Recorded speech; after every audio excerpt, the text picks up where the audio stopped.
Here, the Treasurer Mike Baird delivered his second budget. He said New South Wales needs some tough love to get the economy back on track. We begin our coverage with state political reporter Eliza Blue, who's at Parliament House. Eliza. Juanita, there were no big surprises today after a week of budget leaks, but buried within all the numbers and the charts were plans to cut another $1 billion from existing programs. Now, we don't know which programs will go. The Treasurer is keeping those details secret for now. But Mike Baird did say that the government had no choice but to cut spending and to live within its means. Mike Baird says his second budget will protect the local economy from the international financial flu. We have taken our medicine today so we can have a healthy future. But it's not so healthy now.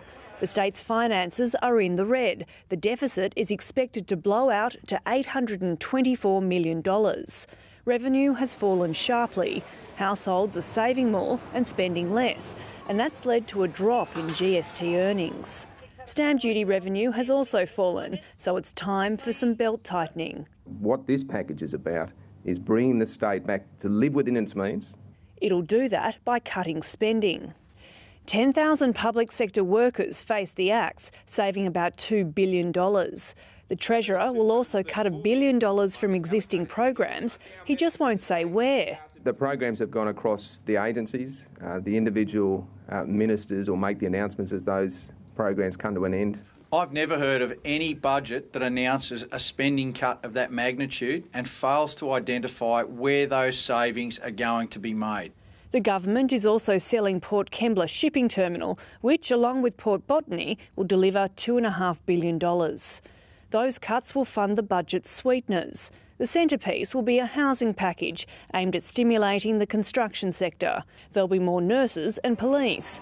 $3 billion for the North West Rail link, but only $30 million to plan a new Sydney motorway.